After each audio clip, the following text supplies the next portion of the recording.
And now is the part where everyone says, is the white guy going to say this word?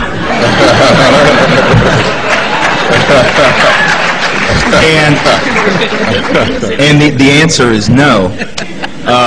And the reason is very simple.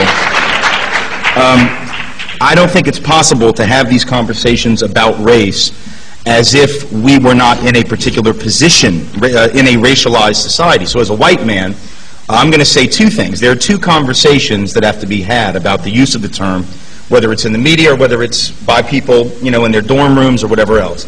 There's a conversation that black folks have to have and are having, and it's their conversation. And I am no part of that, nor should I try to be a part of that, nor should I try to influence that, because as a white person, I will not bear the consequences of whatever decision black folks make about when, if, and how to use the word. And I have to trust, unless I'm a racist, and a pretty vicious one at that black folks are smart enough to figure out for themselves when and how and if to use it. The second conversation is the one that I have to engage in as a white person, which is, should I ever use it? And the answer to that is very simple, and it's very obvious to me, and that answer is no. Irrespective of how many nice young white folks I meet every year who say, well, you know, my black friends use it, and Dave Chappelle uses it, why can't I use it?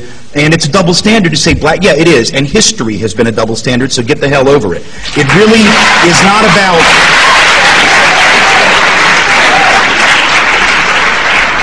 The history of that word in the mouths of white people is not a mixed history. That word, Mark Twain accepted, whose novels unfortunately don't get taught as anti-racist texts by most high school teachers. They've never been trained on how to do that. They just teach it. And in fact, I've worked in school districts where black kids are asked to read it out loud in class and audibilize the word where they're the only black kid in the room, and the teacher doesn't even think about what that experience may be like. So it may have been an anti-racist text. I agree it is, and there's a very good anti-racist way to teach it. It ain't being done that way. So when white folks have used this word, it has not been, the context of that has not been historically as if to say to our black friends, hey buddy, let's go down to the Mickey D's and get a Coke, my N-word. That's not the way in which we have used that word. It has been used as a denigrating slur almost exclusively, and so I think for white folks to audibilize it, to say it out loud, which is much more assaultive than in print. Now, in my book, White Like Me, I quote several people using the word, and I do write it. But if I'm doing a reading, I do not speak it. Because I think there's a difference between the spoken and the written in that sense. If I'm quoting someone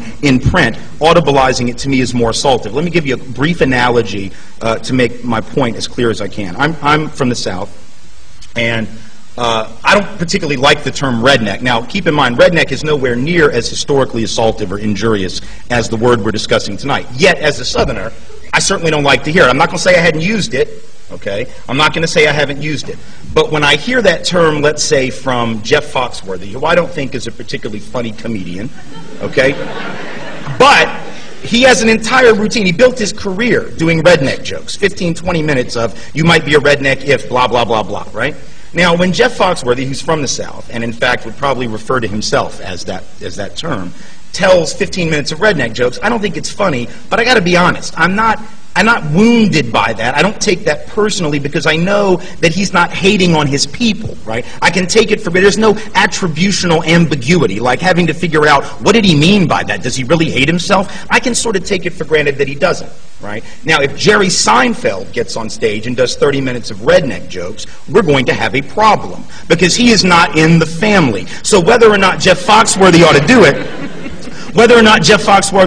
I don't necessarily, I think he could be funnier without it, but I'm not concerned. As a Jewish person, you know, Jewish comics have made a history of telling Jewish jokes, and I don't think they're very funny, and there's a fine line between, you know, self-deprecation and self-hatred. But it's different hearing a Jewish joke from your Jewish grandfather or seeing it in a church bulletin that comes out on Sunday from your very non-Jewish neighbor, you know. So I think it all goes back to this playground wisdom that we all learn when we're about 8 years old, which is, I can talk about my mama, but you sure as hell cannot talk about my mama.